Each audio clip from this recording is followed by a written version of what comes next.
L'art urbain est quelque chose qui revient sur une base régulière parce qu'on en voit un petit peu partout. Ça se développe dans toutes les villes et les grandes villes du monde, l'art urbain.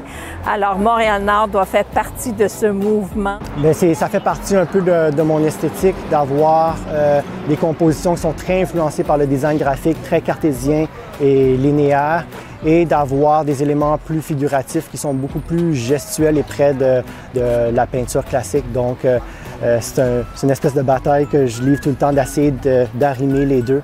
En 2019, on a mis en place un programme d'accompagnement à l'arrondissement de Montréal-Nord, justement pour encourager le développement local de murales dans l'arrondissement. Il y avait vraiment un intérêt de la population et des organismes d'en réaliser. On a réalisé 7 murales depuis 2019 et un des objectifs aussi, c'était de les avoir un peu partout sur le territoire pour créer en quelque sorte un musée à ciel ouvert à terme.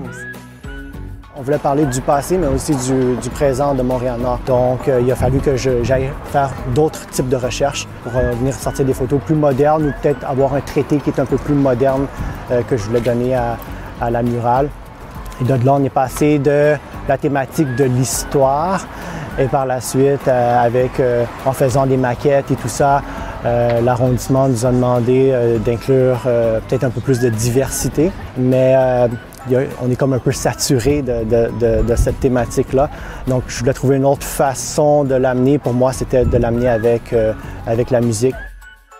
Ça serait mon souhait que chaque coin de rue comporte son œuvre qui représente le quartier, la population, qui représente cette belle diversité de Montréal-Nord, qu'il faut mettre en valeur pour justement que les gens se représentent dans leur environnement.